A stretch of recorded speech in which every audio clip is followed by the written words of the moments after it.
Simama na msimamo wa kutumika. Simama kwa sababu Mungu atakutokea pale ulipo. Haijalishi umekaa kwa muda gani. Jina la Yesu libarikiwe. Katika kitabu cha Yohana sura ya 5 tunaona kuna mambo ambayo yalitokea kwa mtu. Na huyu nilipokuwa nikisoma habari zake nikatiwa moyo. Nami kuna mambo ambayo ya huduma mahali hapa nilikuwa napitia, lakini nilipokuwa nikisoma katika habari hii nikasikia kutiwa moyo. Nikasikia kama mzigo unateremshwa ndani yangu. Jina la Bwana libarikiwe sana. Nikaona kwa miaka hii ambayo changamoto hii ya jengo letu, kumbe ni mchache mno.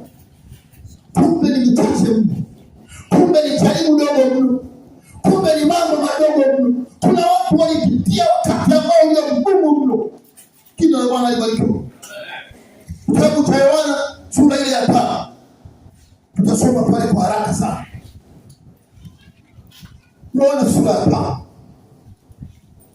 Yohana sura ya 5. Kuna kitu nataka tusome hapa kwa haraka kidogo. Kwa sababu kuna kitu tunakwenda kushughulikia leo. Kwa Yerusalemu watu wa Mungu. Kwenye mlango wa kondoo.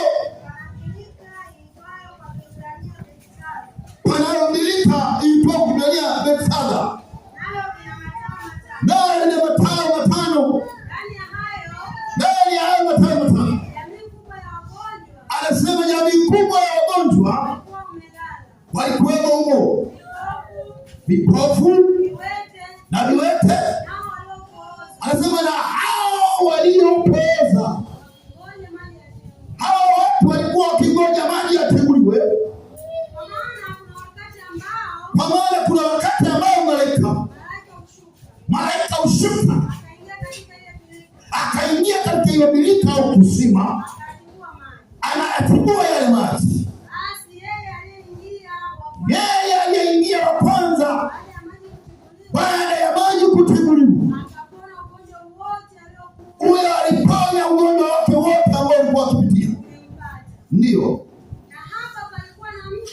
Sasa sikiliza, anasema pamoja na haya yote palikuwako na mtu ambaye amekuwa hawezi muda wa miaka 38. Yeye huyu alikuwa hawezi muda wa miaka 38. Maana yake nini?